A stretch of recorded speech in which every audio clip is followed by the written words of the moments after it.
Hiya, and welcome back to Chad. Hang on, I gotta remember the full reference.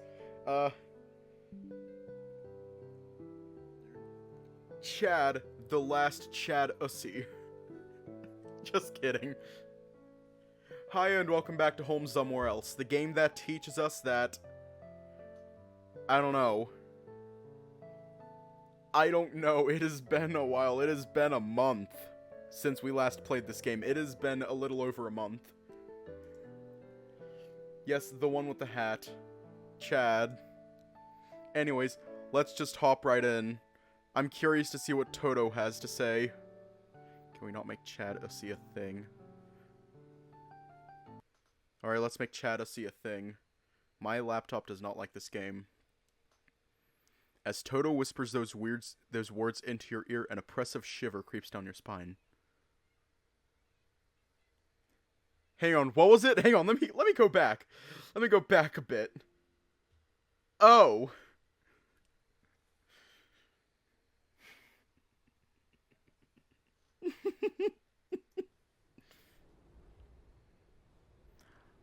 Oh my god. Are you? You nearly jump out of your fur when the voice suddenly pierces through the calm ambience of the sea. Immediately, countless thoughts speed through your mind. Most predominant is an overwhelming desire to not be here anymore. There's no way. Chad! You flinch as you hear your name in this stranger's voice. Against your better judgment, you look over your shoulder at them, and your heart plummets as you recognize them. He's a lot skinnier, and his features are decidedly more mature now.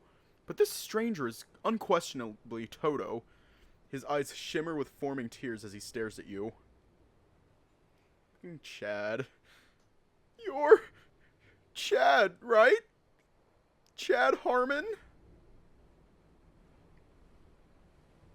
Never heard of him. You've got the wrong guy.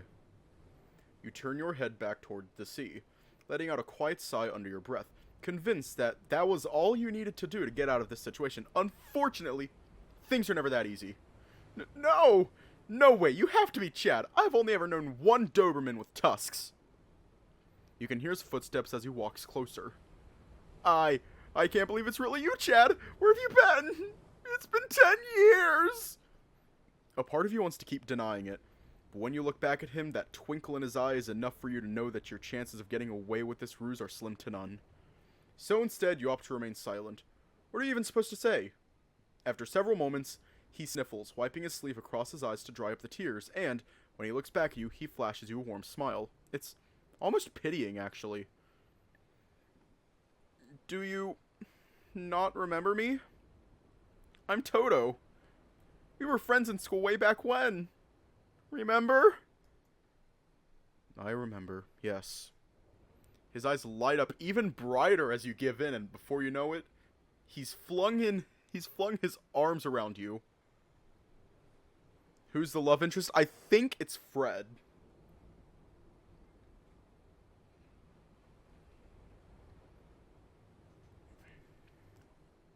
Before you even have a chance to react or shove him off, though, he jumps back, covering his nose with a wince. Oh, God! You smell. You answer only with a soft sigh and his ears droop, a pang of guilt flashing across his face. Sorry, that was really mean. It's just, this is all a lot to take in.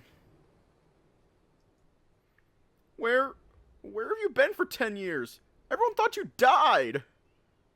Of course he wants to talk. Don't know. Your short, blunt answer gives the Samoyed a pause.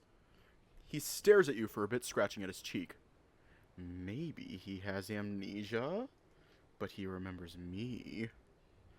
You keep staring as his eyes wander away from you, and he mutters to himself, almost seeming to forget that you're there.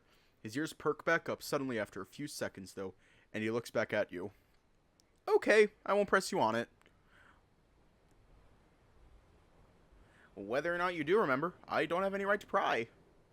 But let me at least ask what your situation is right now. Based on how you smell, I can't imagine it's very good.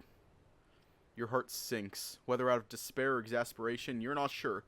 But you're already so exhausted by this interaction that you don't have it in you to lie. Homeless. His eyes widen in shock and he covers his mouth, stifling a gasp. You think, anyway. No, oh God, Chad, I'm so sorry. Doesn't matter. His ears droop once more and he looks away. Almost as if he's ashamed. Well, what about a job? Do you at least have a job, you know, anything? What do you think? Even if I tried, nobody would hire me like this. Aw, come on! Don't be like that. I'm sure somebody will. I'm speaking from experience. Oh. Well, shit, what am I even supposed to say at a time like this? How about this? You can come back to my place for a shower and I can wash your clothes. Then I'll take you out for lunch, maybe? It's the least I can do, you know? The offer catches you off guard. It seems genuine, but for some reason, being seen as a charity case puts a bad taste in your mouth. It's strangely frustrating. I'm fine. You turn your attention back to the sea. It was nice seeing you again, Toto. Whoa, hey, don't be like that! He thrusts himself in front of you, staring down at you with wide, shocked eyes. I'm just trying to help you, Chad. Why would you turn this down? It can literally only benefit you. Because I don't need your pity. Oh, he looks angry. You spit the words with an amount of venom that feels wildly unnatural to you, but in the heat of the moment, that strangeness barely registers. He flinches in response, then deflates a bit, his ears drooping. It's not pity, though. A lack of any further response from you seems to deliver the message, and he slowly disappears back out of your vision. Some time passes, and you figure the conversation's finally over. You're left with a strange, painful tightness in your chest. Is it regret? Anger? Your emotions have been such a chaotic mess lately that it's hard to tell. A part of you wants to chase after Toto and take him up on his offer. Logic backs that part of you, saying that this is the best chance you'll ever get. But then a strange, raging flame flares up and fills you with anger for even considering accepting pity. Which then makes you feel guilty. And so the cycle continues, a downward spiral to the tune of dead silence that you forced on yourself. Yay. However, that silence is once again broken by Toto, who apparently hasn't left yet. The suddenness of his voice startles you, your heart racing in your chest as you look over in his direction and see him a short distance away, his back towards you. Yeah, no, he's huge. Just looking at him. I bet he could carry entire trees by himself. Uh-huh. Mm-hmm, but he's homeless, boss. Can't you find it in your heart to do this one thing for your star employee? Yeah, I know. I'll accept full responsibility. You will? Oh, thank you, thank you, thank you, thank you, thank you. I'll tell him right now, and then I'll be there in a bit to pick up his key. You're the best, boss. Your chest tightens more as he says goodbye and shoves something into his pocket, then spins around and practically skips back over to you, his face absolutely beaming the whole way. So, I have good news. You are officially no longer homeless, nor are you unemployed. What? He's a Samoyed. I just got off the phone with my boss, and after putting in a good word for you, he said he'd give you a job. And, since he rents out a couple properties on the side, he even said he'll give you a place to stay so long as you're working for him.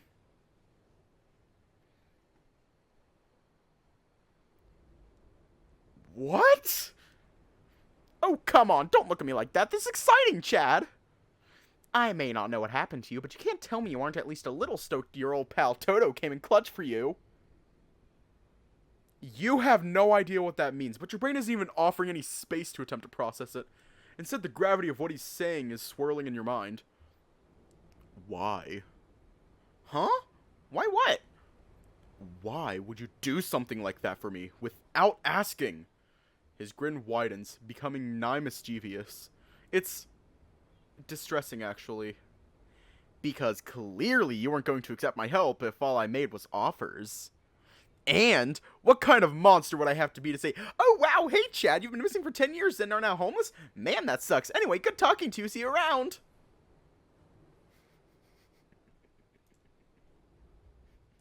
The amount of violence in that one piece of dialogue, the amount of violence in that is amazing. That's whack. Yeah. But this way, you don't have a choice. Okay, well, I suppose you do. But it'd be equally whack to spit in my face like that. And you're definitely not whack. Right?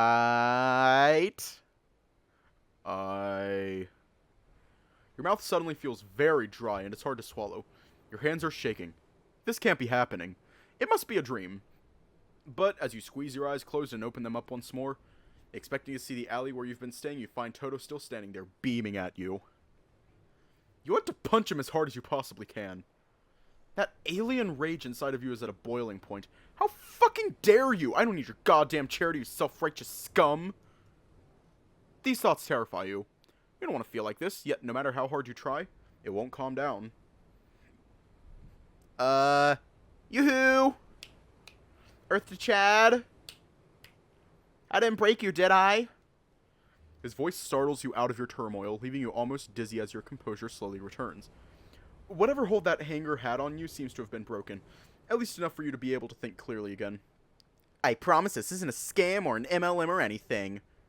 This will be good for you. What's an MLM? It's what this job offer isn't, so don't worry about it. I'm dying of suspense here, buddy. That could not have been better timing. Come on, I'm dying of suspense here, buddy. Seriously, that could not have been better timing. Okay, I'll do it. Toto nearly leaps for joy, once again lunging at you, smell be damned, and squeezing you tight once more. Hell yeah, that's what I wanted to hear. You briefly consider returning the hug, but once again he parts from you before you can move. Well, come on, quit looking like a sourpuss. Let's go. We need to get you cleaned up so you can meet your new boss. We can stop by some friend's place on the way, too, and let them know you... No. He freezes, confusion replacing the glee on his face. What? Please, don't tell anyone I'm back. But... Please, Toto. He scans you for a moment as if he's trying to figure out solely from your expression why you'd make such a request. Whether or not he finds his answer, though, a somber smile replaces the confusion and he nods. Alright, not a word. I promise.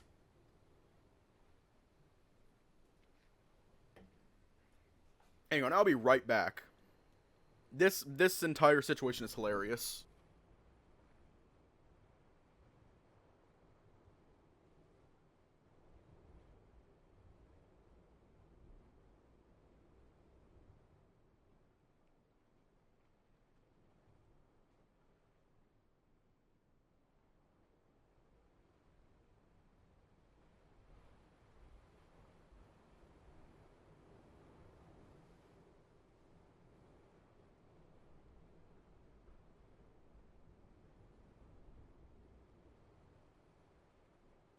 And I'm back. Alright, not a word, I promise. But, in exchange, I want you to do a teeny tiny little thing for me. I doubt it'll be a problem for you considering your request, so it should be a fair trade. Okay. What do you want me to do?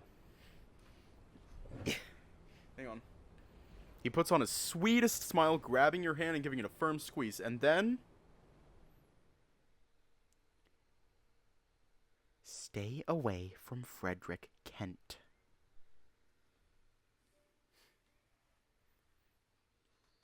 Chad? Ugh. Bam. Before you know it, you're sailing through the air.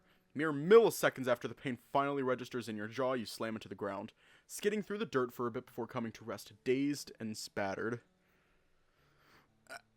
Ow! The whole world spins as you shakily sit back up, using a hand to test your tender jaw, carefully wiggling it back and forth to ensure it's still where it's supposed to be. Pop, pop. Hang on, let me just...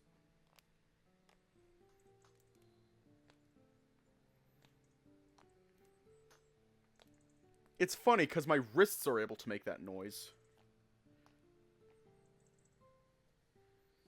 Yep, it's fine. Just stiff. Dead. Just like that. As your vision slowly clears up, the first thing you see is Bruce stomping over to you. Frustration painted across his face. Are you mocking me? He crouches down in front of you to meet you at eye level, his eyes burning with an eerily familiar anger. Or are you so completely incompetent that you always freeze up the moment danger approaches? You gulp nervously, shaking your head. No, I'm sorry. I'm just distracted, thinking about things. Think about it later! Did you even listen to what I told you when you first arrived today? Or should I waste my time repeating it for you?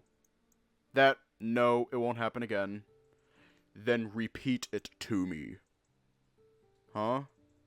Repeat what I told you this morning to me! Right now! Depending on your accuracy, I will decide whether or not you are welcome back on my mountain, or whether you're allowed to leave at all, with all of your bones still intact. Damn!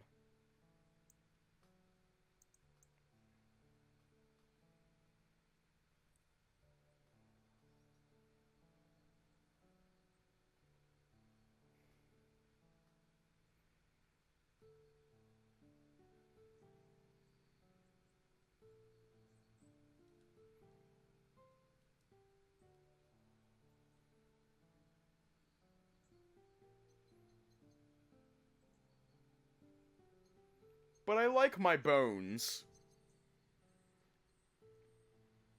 But Bruce, we like our bones. They make sure we don't fall into the sewer grate whenever we walk on top of it.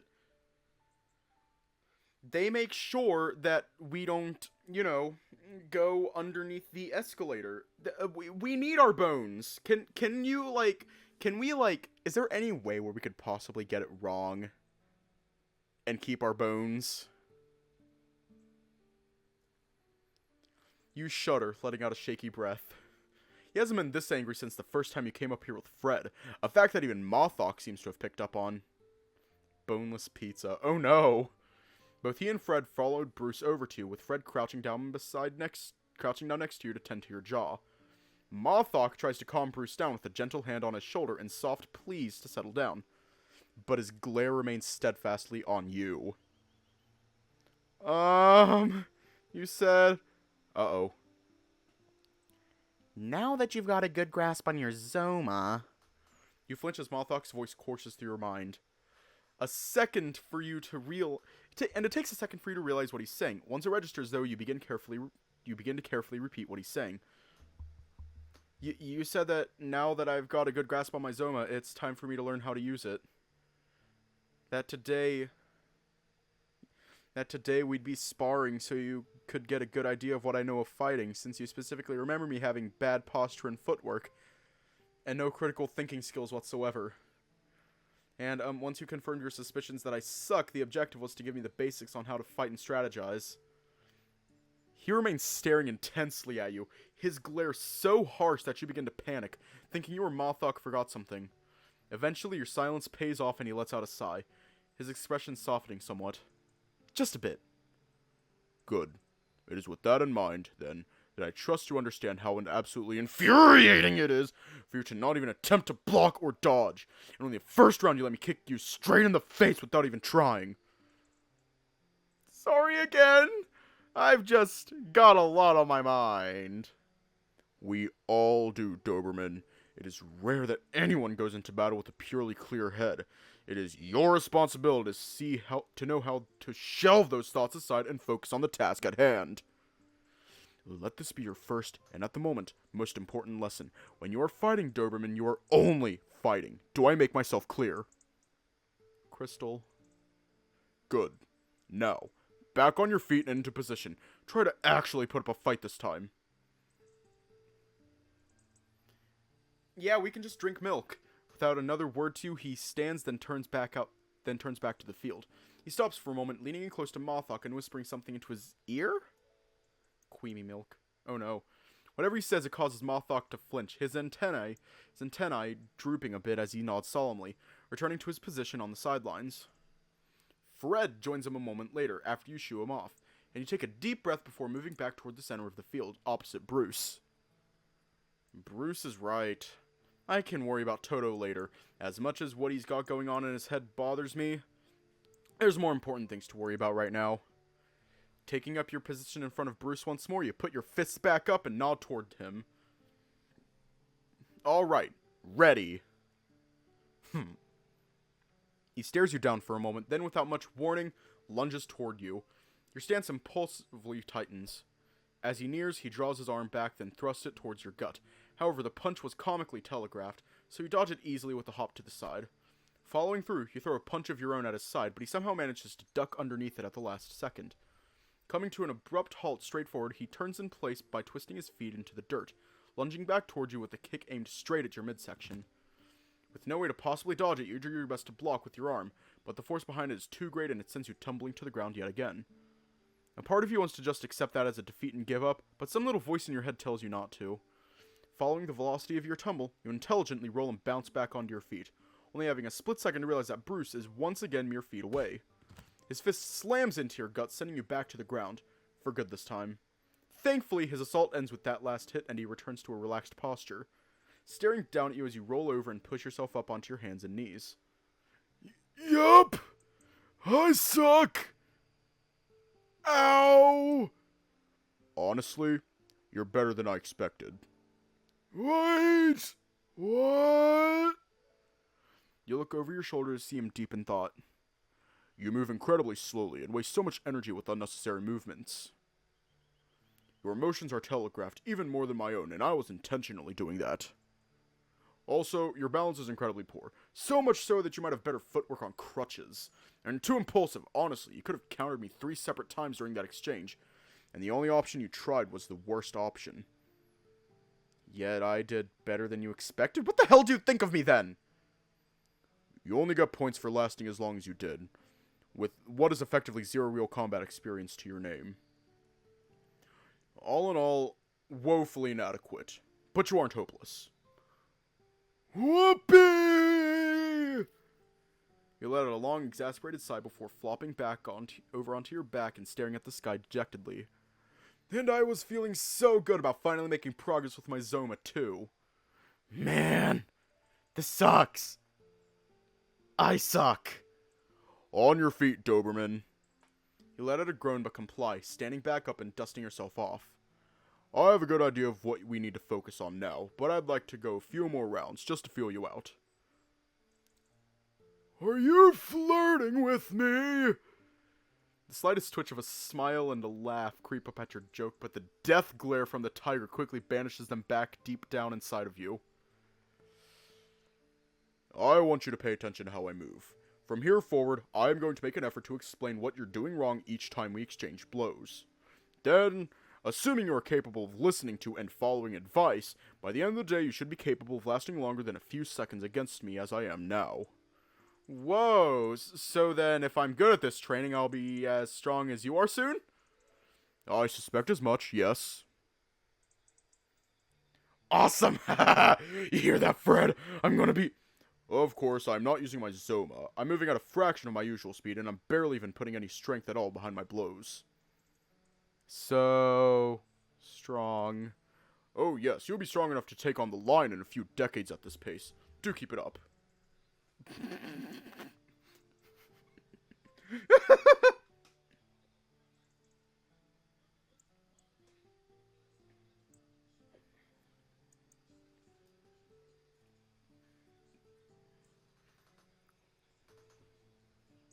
Yeah.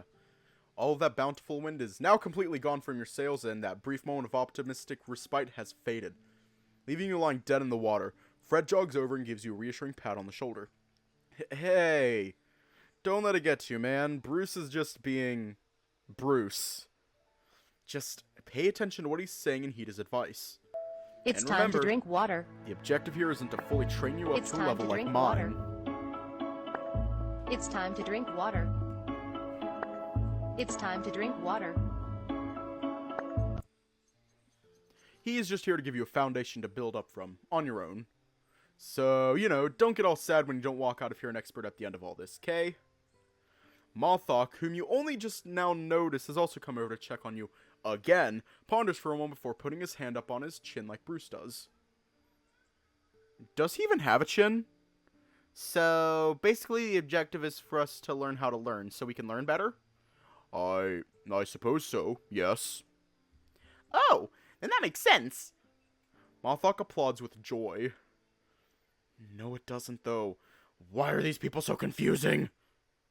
Either way, the shepherd is right. The process will be very slow and time is of the essence. You cannot progress forward without this vital foundation. Even the explanations, as basic as they may seem, only briefly summarize what will manifest after months and years of training. And, of course, no amount of sparring will ever fully prepare you. Only once you faced death itself head-to-head and came out on the other side victorious, will you realize the true importance of all that I am teaching you here. It is nothing to be ashamed of either. You are not the first to let yourself think that the time you are spending here is wasted. For whatever reason, the shepherd thought similarly at first, and... You glance over at Fred, noticing his eyes have drifted to the ground with a somber frown painted across his muzzle. He had to learn the hard way as well. I think I get the idea. Good.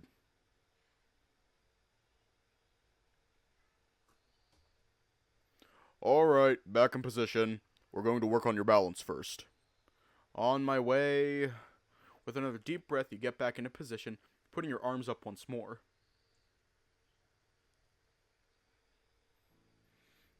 The rest of the day was spent in a similar loop.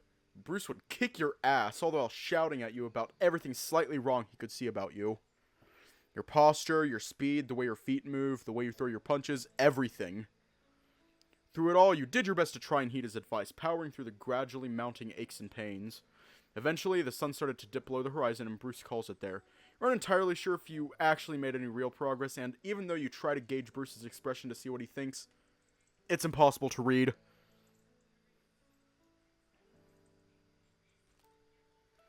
Oh, my computer does not like this. As you head back down the mountain after saying goodbye to Mothok, your mind wanders, but not back to Toto. Instead, something Bruce mentioned earlier on had stuck with you. He said you had effectively zero real combat experience, right? And you never got into any fights when you were in high school, right?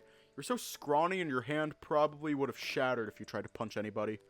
So then, why? Why does fighting feel so familiar?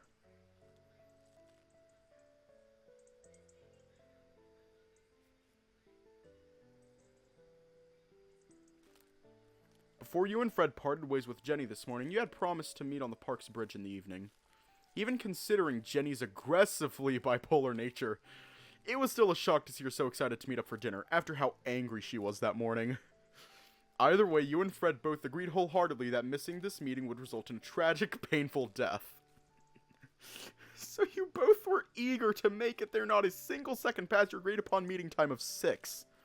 So, despite your aching body and exhausted muscles, you both hustle as best you can down the mountain, planning to exit somewhere else just so you can come through the park's regular entrance as opposed to just bursting out of the tree line, potentially right in front of Jenny. Fred flashes his phone back at you, a relieved grin on his face as you both approach the park's front gate with 4 minutes to spare. Yeah, that's alright. It'll fuck you up. The park is still fairly busy, considering it's not that late.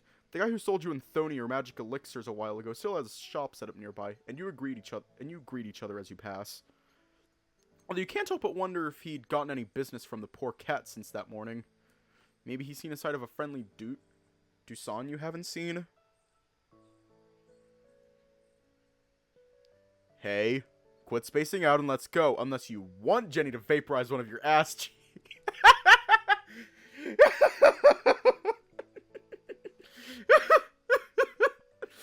Oh, fuck.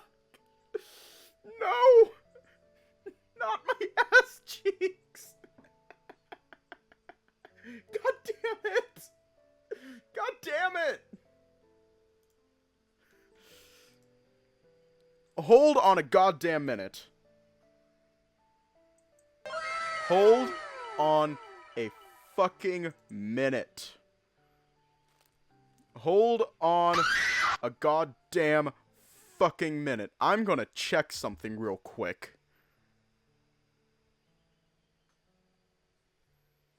God damn it, I can't. I can't check it. Damn it.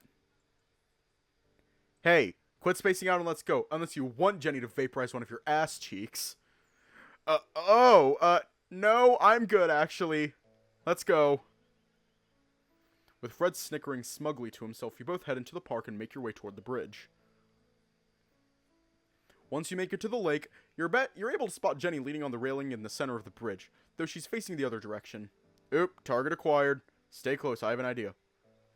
I hope that idea doesn't include shoving me into the lake again, please. He pauses for a moment, sniffing the air. Gradually, he turns around and steps closer to you, till he's basically got his nose pressed to your neck, still sniffing. Did it just get hotter in here? Your face is red. Fred, what are you? Nah, we're good. Mothok barely touched you today. With all that fighting, you mostly smell regular old sweat musky as opposed to Mothok musky. I think we'll be okay. I don't know what to feel about how you looked when your conclusion was that I stink of sweat. He shrugs exaggeratedly. You can only sigh in response. What a weird creature. Whatever. I'll trust you for now. Chad, with the power of ass cheeks. As you should. Good boy. He flashes his thumbs up, then scurries off towards the bridge, leaving you in the dust. And your face is now even more red. Hey! What the hell is that supposed to mean? Don't ignore me, Fred! What the hell? You chase after him, still shouting. This entire situation is hilarious. You manage to catch up with him at the end of the bridge, but he shushes you and flicks his head towards Jenny. She's got a surprisingly somber, introspective look on her face that looks almost alien on her. She's staring out over the lake, admiring the view of the lights shimmering on the surface of the water. A bag rests at her feet, presumably carrying the food she's eager to share with you and Fred. Despite his sudden sinking feeling that she's upset over something, Fred puts a finger to his lips, then carefully begins to sneak his way up the bridge. As he gets closer, he begins to lift his arms up like some kind of cartoon monster, a big grin showing on his face. Until he's right up behind her and... Boo! He slams his hands down on Jenny's shoulder as he shouts. In a flash of a moment, Jenny grabs one of Fred's...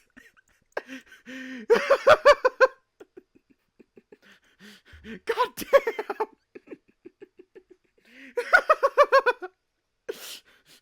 Rip Fred, he will be missed. In a flash of a moment, Jenny grabs one of Fred's... Fuck! Jenny grabs one of Fred's hands, spins around, and cuts his feet out from underneath him, shoving him face first into the railing. She pins his arm behind him and uses her other hand to hold him down by the neck. I knew you bastards were... Ow, Jenny! It's me! Calm down! Fred? Wow, that was... impressive. Oh, this? Pfft, easy peasy. She wears a proud grin, winking and giving a thumbs up to you, all the while continuing to hold Fred down with her other hand. You must have had a really good teacher. That hold looks professional. I never knew you could do something like that. Oh, Chad, please. There's a lot you don't know about me. The way you said that makes it sound like a threat. Should I be afraid? Are you going to hold me down like that as well? She shrugs and puts more pressure on Fred's arm, causing him to whine and struggle against her. In my defense, he knows better than to try and scare me. Honestly, this is so obvious. I'd almost assume he wanted to wind up like this. I really thought this time I could... Ow! Trying to scare an innocent bunny? You little bitch!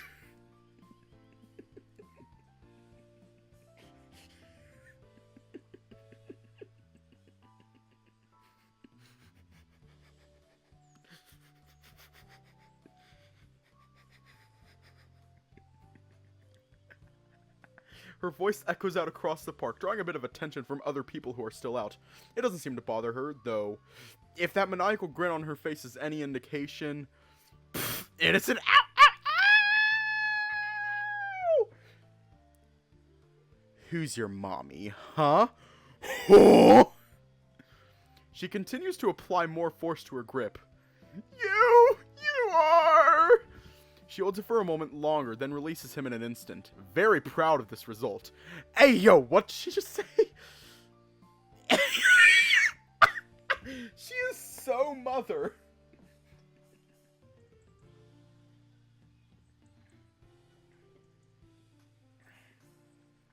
She holds it for a moment longer, then releases him in an instant. Very proud of this result.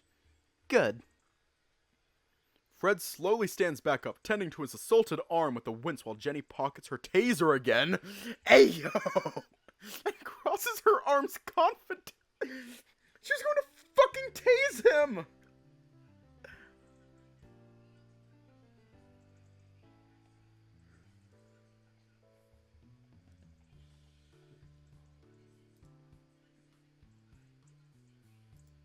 Wait, hang on.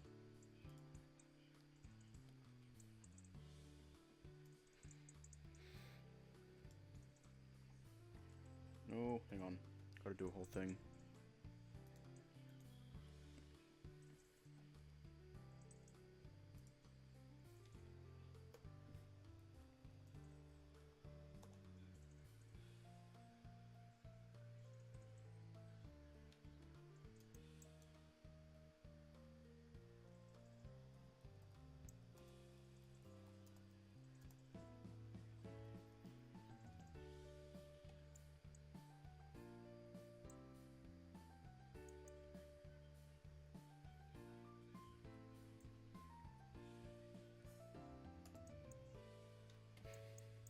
Yeah, let's maybe not fuck with Jenny.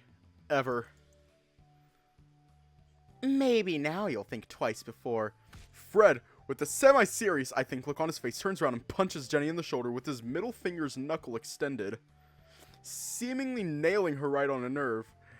Ow, you bitch! I hate this! I hate this so much! Make it stop! Ow! Jenny rubs at her shoulder, an unreadable expression on her face as she processes the unusual pain. You started it. Bitch! You're Delulu. You started it. Then before your very eyes, they begin to slap fight. Like children.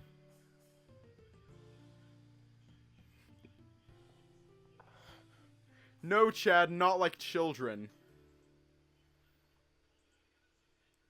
Like a gay man and his bestie.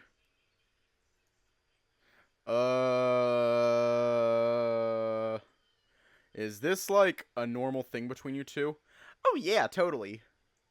Been doing this for 10 years now. They continue to flail at each other, even while answering your question.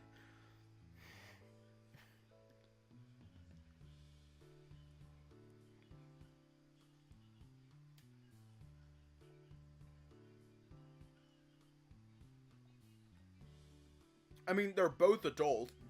I mean, all three of them are adults.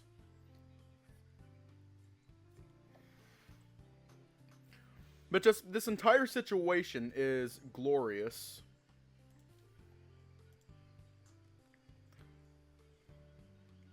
So, shouldn't you, you know, stop them? So what's in the bag? The fight almost immediately ends, though Jenny delivers one last powerful slap to Fred's hands before walking over to the bag. That apparently makes her the victor of whatever the hell that was.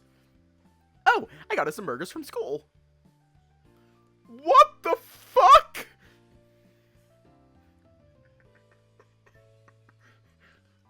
How the ever-loving fuck do you go from, I will rip your fucking arm off, to, oh, we got burgers.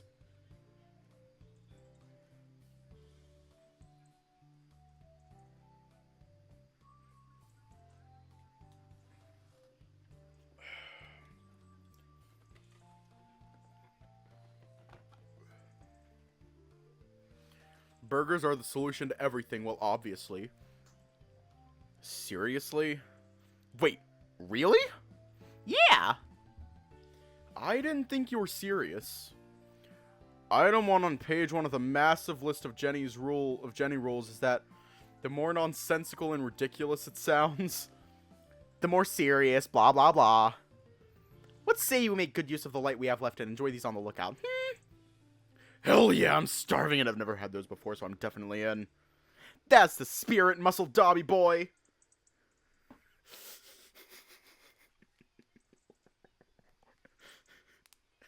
For a second I thought that while she was marching off, she was going to slap Fred's ass. You follow Jenny across the bridge and up the hill as she trots off with your food. Can't really say no to free food, I suppose.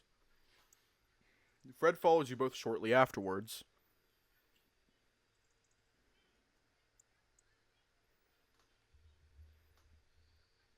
Once you reach the lookout, you all find a bench with a nice view and claim it for yourselves. Jenny, like the cool kid that she is, opts to sit on the backrest, dropping the bag in between her feet on the seat. She reaches in, grabbing a few and handing one each to you and Fred as you both take the seats. You in the middle and Fred on the opposite side from Jenny. Whoever the fuck said that school food sucks must be out of their minds. Or they just haven't met our school's kitchen queens. Wait, they're still there? I mean, yeah, it's a small town, Chad. Someone could open a lemonade stand at age 8 and die behind the counter of the town's longest-running, most well-known lemonade cafe 70 years later. Which is to say, people rarely move on once they plant their roots. I mean, I sure have moved from job to job. Yeah, Fred, but I was talking about the people whom that applies to. You're clearly not one. Fair enough. They both shrugged then and resumed silently eating their burgers. I mean, that's not necessarily a bad thing, is it? No, not at all. I wasn't really talking about them switching jobs anyway. More just the fact that they were already super old when I was going to school. I would have figured that after a decade they'd have retired or something. Oh, I'm definitely telling them you said that. Jenny. Please don't. Oh, right. I'm stupid. My apologies, Muscle Dobby Boy. It's okay. I just really rather not have to go around announcing my return to everybody in Marimabo with who remembers me. Sounds exhausting, and beyond that, I'm not too big a fan of going deep into it, so... Well, I've known about your situation for a long time now, Chad. And Fred and I also had a long talk when you came back. But don't worry, your secret's safe with me. Ah, so I guess Fred's already told you everything then. Yeah, but don't get your panties in a bunch over it.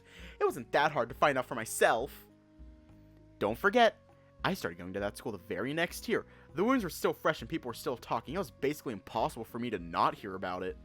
And after I met Fred, it was pretty obvious to see that he was a hot mess. I don't anybody would have been able to make friends with him without it coming up. Stuff like that scars you for life, dude. Not that I mean that in any negative way. I was happy to be there for him. My point is, though, it came out naturally, so don't get pissed at Fred for sharing. Yeah, if it wasn't for Jenny, I'd... Jenny interrupts him with another burger. Thanks. Whatever message that sudden burger was meant to convey, it came across successfully, and Fred shuts up, taking a bite of this new one. Oh, that would get him murdered. That would get them both murdered. So then, why are you helping us? Or rather, helping me. I also want a burger. I want a school burger because I have not had a public high school I have not had a public high school hamburger in holy shit, almost 3 years, at least 2 years. I feel old. It's almost been 3 years. Like come May of next year, May 2024, I will not have had a public high school burger in 3 years. Nah, because it actually tasted halfway decent when I was in school. That said, I preferred the fish sandwich because I'm weird, rather helping me. Well,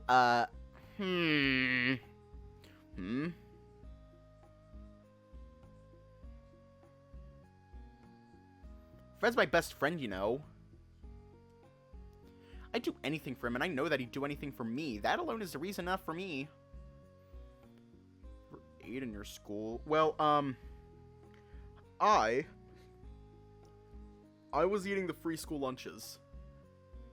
Usually it was halfway decent. Though I will say, I was weird as hell. Initially, I did not like the school pizza. I hated the school pizza because it tasted weird to me. It tasted so fucking weird to me. And then, they actually improved on it And I tell you what, that taco pizza that they made was fucking delicious. It was delicious. It tasted like pure happiness. And they always had it because everyone went for the barbecue chicken pizza. It wasn't buffalo. No, it was buffalo chicken pizza. I don't know. I do anything for him, and I know that he'd do anything for me. That alone is reason enough for me. We've been through a lot together. Stuff like this ain't anything special. And with how much you clearly mean to him, well... it's basically a no-brainer. I see. Well, still, thank you. Whether you realize it or not, you've done so much for me already. Not only did you give me a job, but you also gave me a place to stay, and for that, Oh yeah, that! I've been meaning to bring that up. Things have been so busy, and you guys are always off doing God knows what, so I haven't really had a chance to talk about it with you. About what? Don't tell me you're about to kick me out or fire me. To your horror, Jenny stops and stares at you with a somber smile for a moment. As monstrously hilarious as the timing would be, no, you idiot! I'm about to throw you out back onto the street. Quit being such a pessimist. Then quit staring at me with such a sad look in your eye. Anyways, what I was wanting to say is that despite everything I just said about doing anything for old Freddy boy, I'm not an idiot either. Sure, you're like the first people in almost a decade to go up there, so it's all grungy and falling apart, and sure, there's no way I could ever hope to rent it out to the public, and sure, I'd never have a personal use for it. But keeping the lights on and the water running still costs money, you know. So, in exchange for gradually fixing it up and an itty-bitty, teensy-weensy little bit of rent, just a smidge pure pennies, it's basically theft, honestly. I may or may not be letting Fred rent it out so you can live there indefinitely. Maybe, possibly, potentially, a bit. What? What? Why am I just now hearing about this? You shift your attention over to Fred, perhaps coming off as a bit more accusatory than you meant to, as you shout your disbelief in his direction. Yeah, I didn't really feel like it was my place to make the announcement. I mean, you're the one renting it. Yeah, but it's your place, so I figured you should be the one to declare to make it official. I didn't want to presume or anything. Okay, but like, why though? You're literally the one renting it, my dude. Why on earth would that not give you permission to talk about it? Okay, maybe I'm just fucking stupid. Wait, hold on. Back up. You're renting a place? Don't you already have a house? Yeah, but I'm not renting it for me. This is all for you, buddy. I don't want to be a burden on you, though. That turns mooching off one person into mooching off two people. As appreciative as I am, I can't possibly do that to you. I'll start looking for a place of my own, so... Chad, stop. Let's be real for a second. Also, I just noticed, Chad does have a nice ass. Why did my mind go there? Chad, stop. Let's be real for a second. It's been a busy few weeks. A lot of shit has been going on, and it's definitely not over yet. Even assuming all this crap with Dusan didn't happen, I doubt you're planning on staying with Kathy for much longer anyway. Now, you don't have to worry about it anymore. You have a solid place to stay. Yeah, I know. But I can never unsee it. I know you've been struggling for a long time, months, maybe even years, and it's all probably my fault. This isn't charity work, it's not out of pity, and it's certainly not some selfish material attempt to get you to forgive me. We're only doing this because we care about you. I'm sorry, what?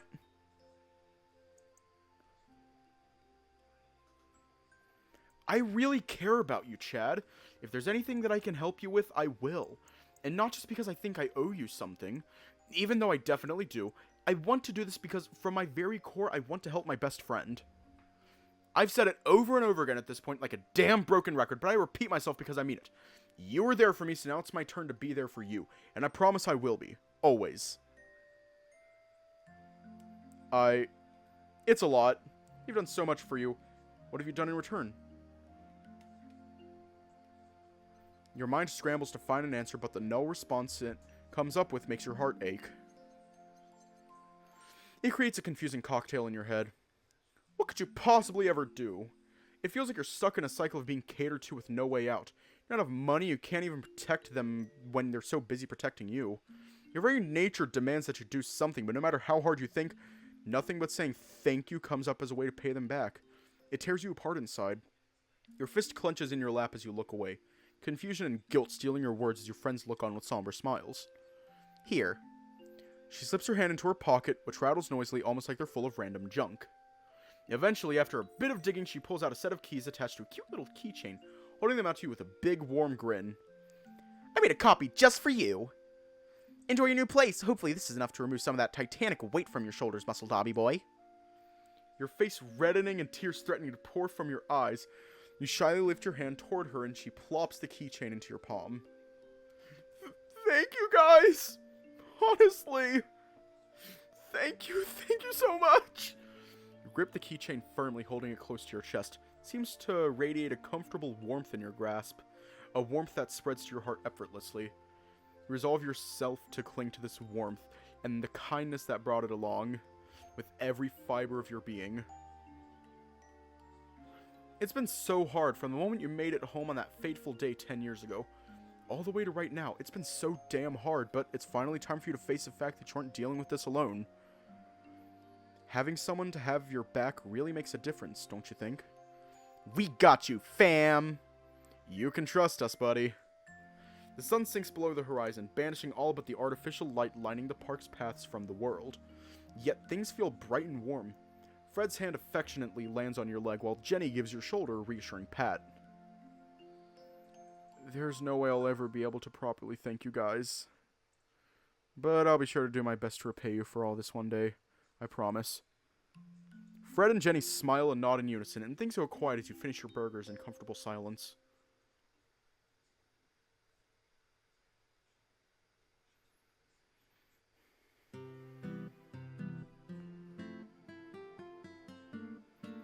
Let me make sure that, the NSFW stuff is disabled. Alright, it's disabled. As the cafe comes back into view... That's allowed! Why is Twitch like this? As the cafe comes back into view, Jenny rushes ahead of you, stopping in front of it and posing triumphantly. Alrighty, you ready to make it official? You've got 3 keys on that ring. I gave you one for the back door, one for your apartment inside, and then one for the front door.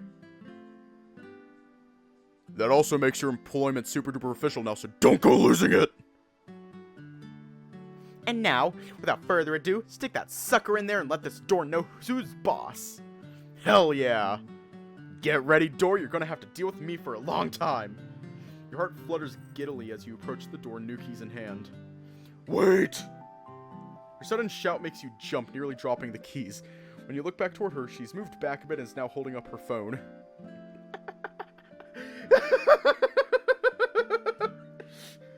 Gah! What? She peers at you from behind her phone, massive, toothy grin fully on display as she motions for you to keep going. Just go with it, Chad. She's a big fan of recording important moments.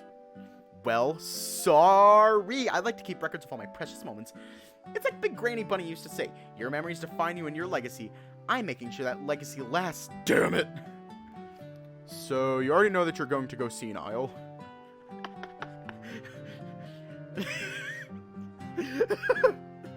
Yeah, you're senile. Shut up, Fred.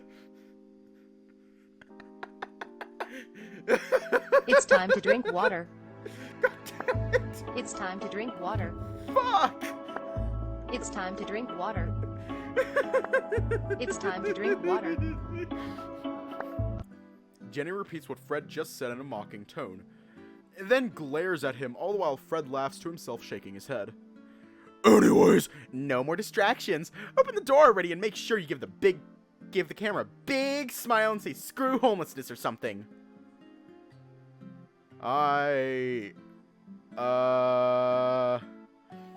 Camera's rolling, Chad. Come on. Leave it to Jenny to make something as simple as opening a door embarrassing. You let a soft sign finally start to insert the key into the lock. As you do, though, you can faintly make out some strange noises on the other side. Huh? As soon as the key touches the lock, the door swings open.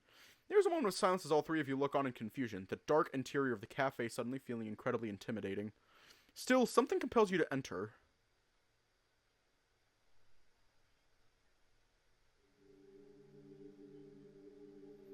Oh, shit.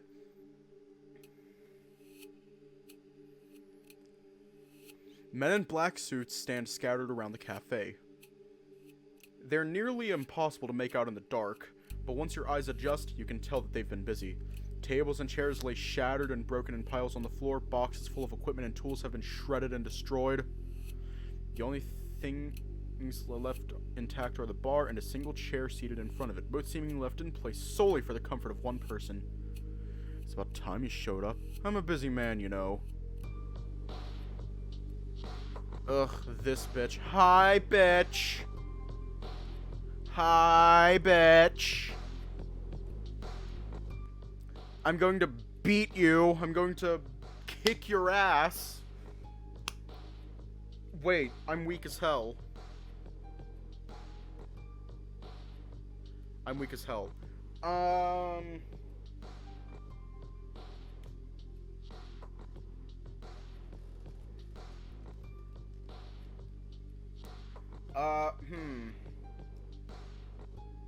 I'd choke you with this charging cable, but you'd probably like that shit, so no. Your blood flashes to a boil in your veins as you recognize the lion seated smugly at the bar, staring back at you with the most punchable expression a man can ever wear. Behind you, Jenny and Jenny? Why is Jenny smiling? I will give you, Dusan, if you don't get out, I will give you a Disney fast pass straight to hell. Behind you, Jenny and Fred squeeze inside to see what the deal is with your deafening silence. What's Her voice peters out as she processes the sight before her. Her arms fall to her side as her ears droop. Her eyes wide and face contorted into a confused gawk. Fred, however, has his gaze firmly locked on Dusan, just like you. Ah, my shadow. Good to know I found the right place. You really should focus more on locking your own door instead of following me around. I do.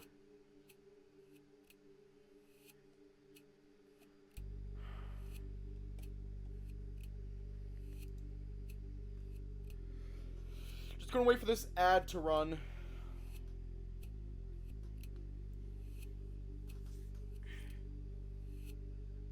It's all automated.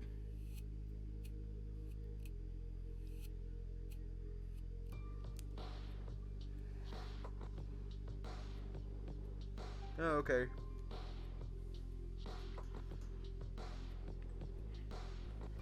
I do. The door is always locked. Filthy scum finds its way in otherwise.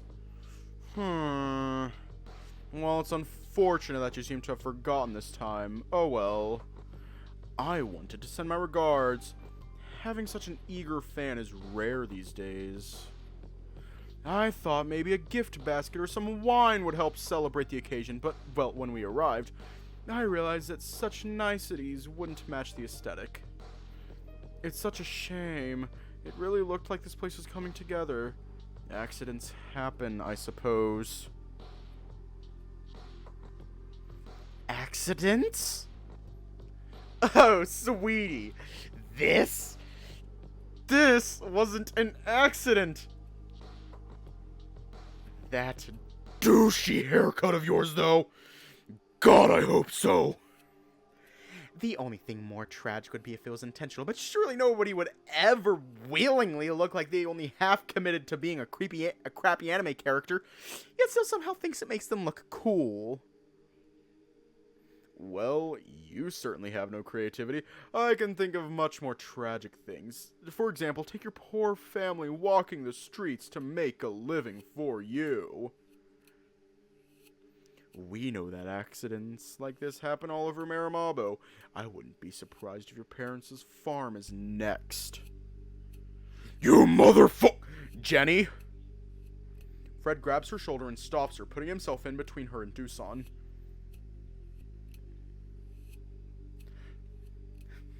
All the while, your anger kept mounting and mounting and mounting. Oh, he's gonna get fucked up. Dusan finally stands, letting out a long, exasperated sigh. Let my presence here be a lesson.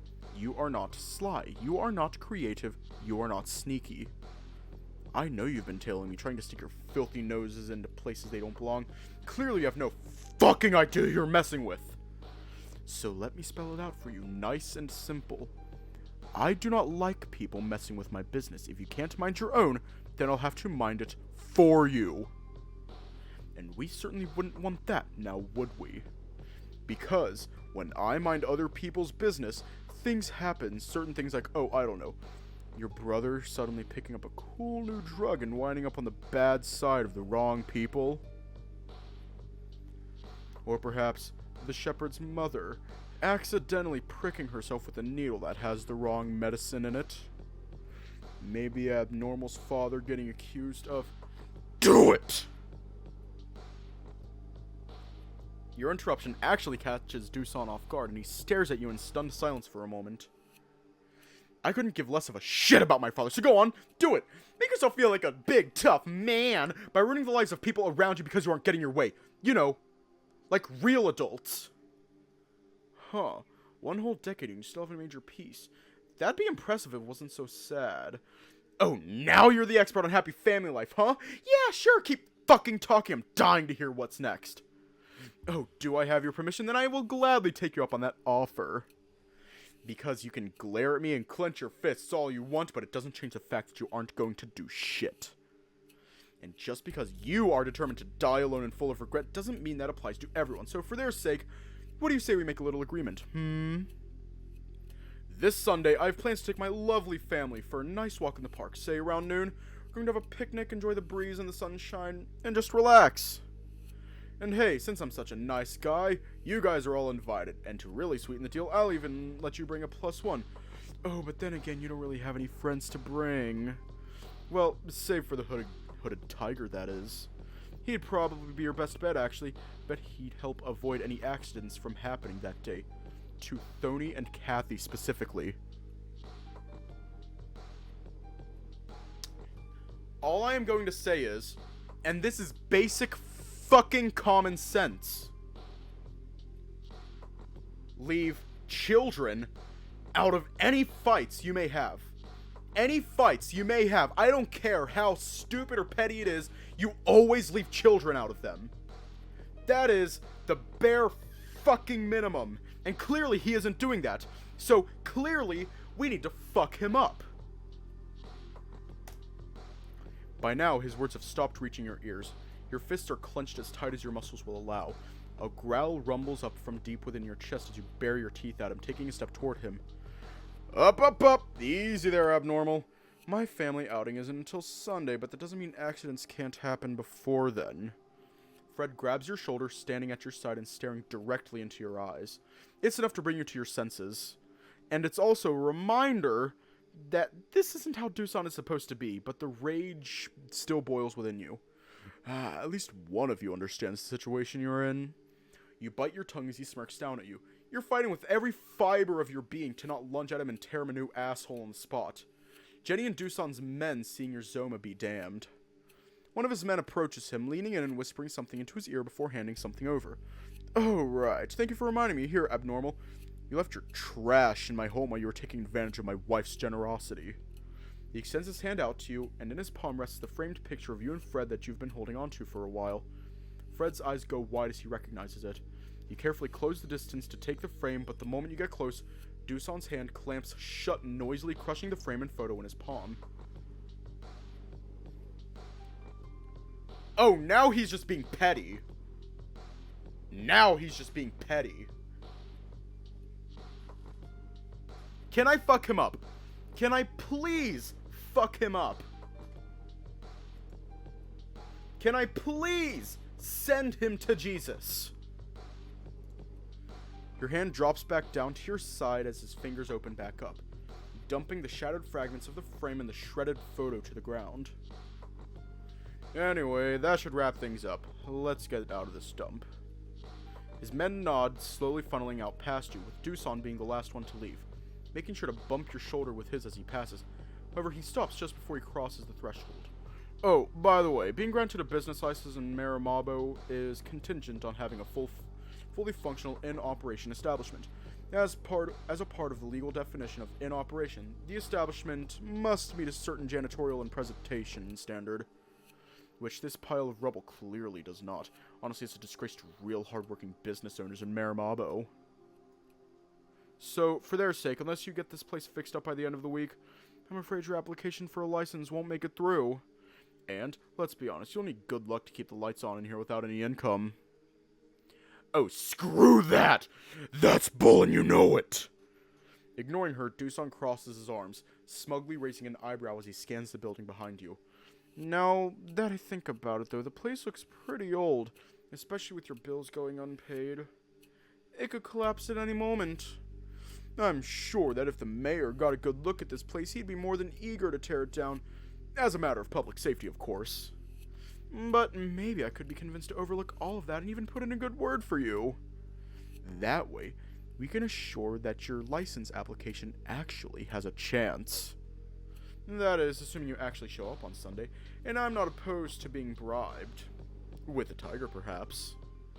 I'll continue to take care of Kathy and Thony, but the kid's got the sniffles, so he'll probably be absent from school until then.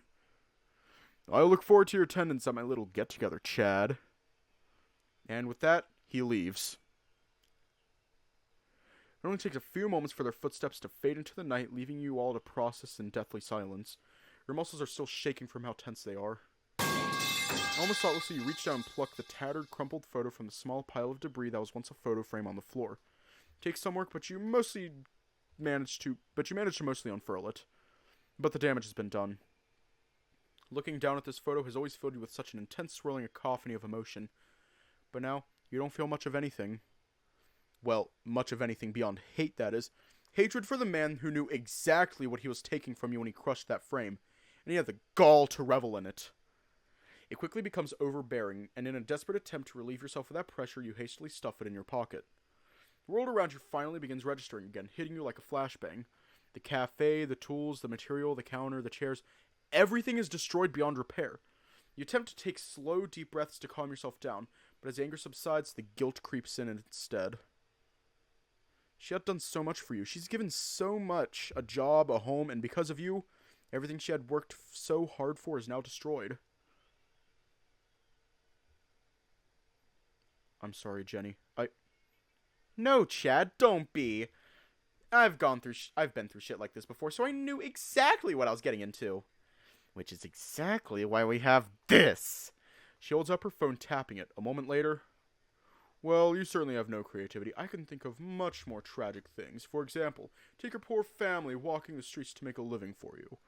We know that accidents like this happen all over Marimabo. I wouldn't be surprised if your parents' farm is next. What? How did you... Your heart jumps a little in your chest as you realize what this means. You might still have the upper hand. That's why I stepped in front of her. I was worried they noticed her recording. That's awesome! But upper hand for what? Yeah. She lets out a deep, defeated sigh, crouching down and burying her face in her hands. Fred kneels down next to Jenny and wraps her up in a protective, gentle hug.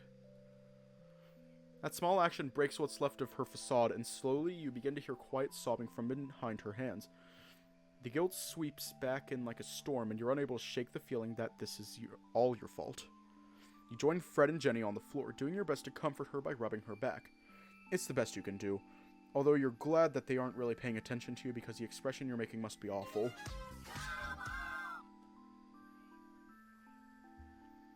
Not only did you get Jenny's cafe trashed, now Kathy and Thony are in even more danger.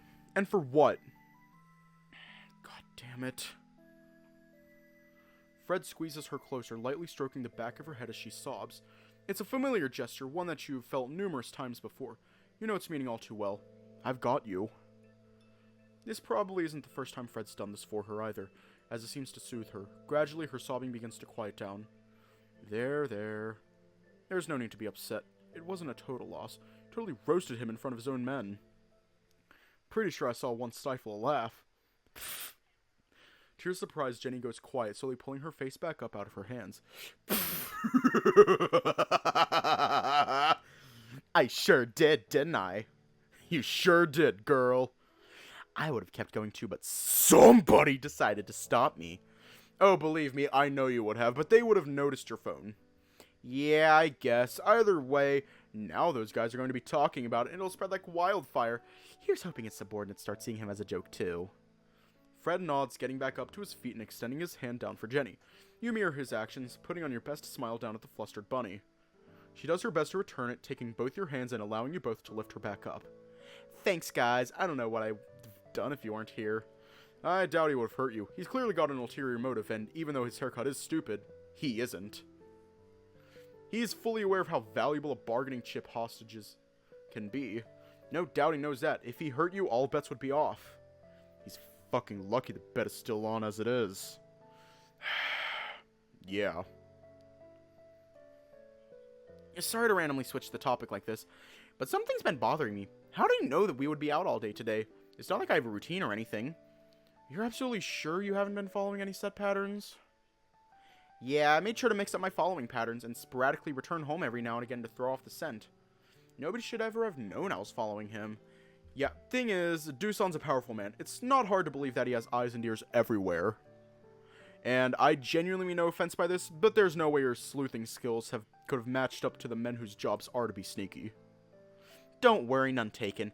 I guess I got a little too excited and let it go to my head. Nah, you don't get to go and start putting yourself down now. You still did a good job, and what you provided to us was invaluable. That being said, I think it's time I officially say that you need to sit the rest of this out. Chad and I will handle it from here. What are you guys going to do? We'll make him come to his senses. She stares at you both for a moment, completely baffled. When the looks of confidence on your faces don't convince her, she gestures at the rubble that is the cafe, then keeps staring. Look, the reason why he's being such a dick is because that hooded tiger guy he wants to meet stole something important from him. And he thinks Kathy and Thony helped him steal it. What? Combine that with the stress from his job and the average life of a busy adult, and, well, you get this. We're just going to get him to come to his senses. Don't worry, we have a pretty good idea of what to do. Yeah, beat the shit out of him! I guess, but to go so far as to take it out on his own family? You and I both know that people have become shitty parents for far less of a reason before. Yeah, well, there's no way I can trust you two idiots to handle that by yourselves. I'll leave taking care of Dusan up to you, but kids and scared mothers require more feminine touch. Wait, Jenny, seriously? It's okay. This isn't how it usually is. You really don't have to... Oh, I'm sorry. I must have missed the part of our relationship that convinced you I would ever leave you hanging like that. Please. Enlighten me. Fred flinches, taking a moment to process before taking a deep breath. You're right. Sorry. And Chad. You don't get to worry about me either. Trust me, I've seen all this before. These people let a little bit of power go to their heads, and they think they can always get their way with just a little bit of threatening and manipulation. But I decided a long time ago that I'd never let anyone else control me like that, no matter how much they threaten me. And because of that, I'm deciding right now that I'm going to stand by you and Fred. Even after all of this, especially after all of this. And don't worry about anybody else either. I'm certainly not. My brother and Rosa know how to handle themselves just fine. But that's only because I'm putting my faith in you guys. That trust had better not be misplaced. Do not piss off Jenny. Of course it isn't. We've been doing our own work regarding Dusan, and now we have plenty of stuff to use against him. We'll definitely make him return to his senses. Good. She smirks at you, but that smirk fades away as she scans back over the cafe one more time. She takes a slow, deep breath. Anyways, you guys should probably just go and get some rest. I'll, go have a talk with Henry, my guy from the hardware store, and tell him everything that came in from the factory is all messed up. I'll have it all replaced in no time. She said it playfully, but her voice definitely cracked as she said it. Anyways, I should probably go now. I'll clean this all up tomorrow, so, bye, guys. Before you had a chance to say anything else, she turns and rushes out of the cafe, but not before spending a long time at the lock to make sure it is definitely locked this time. Wait, Jenny, Chad. Yeah? Just let her be for now. She needs time to process all this. But she just looked like she... I know. Just trust me. This is how she deals with things. We can be there for her when she needs it, but sometimes she just needs to be alone. She'll probably take some time to process, vent a little bit, and then she'll be back to the regular Jenny before you know it. I see. Fred's words should have been enough to calm you down, but as the silence creeps back in, your mind starts to wander again. And as it does, it inevitably finds the guilt once more. But she shouldn't have to go through that. If it wasn't for me, none of this would have happened. All this is my shit, not hers. I'm so sick of other people taking blows for me. I've got to take responsibility for all of this. Chad, it's not... We're gonna make this happen, Fred. I don't care that we only have a few days left now. I'm going to get strong enough by then. And I'm going to beat the shit out of him. He's gonna pay, and that'll be my first step to paying you both back for all you've done for me. Alright. I wonder what you'd say if you could see the look in your eye.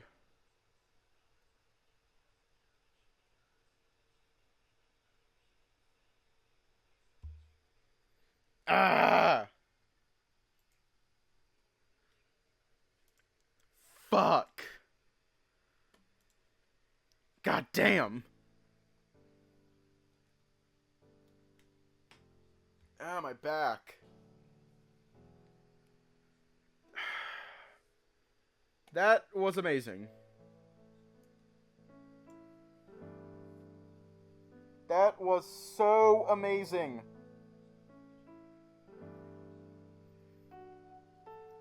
So much happened. Fuck you, Dusan. And, as always, stay safe, have a good night, and I will see you all tomorrow.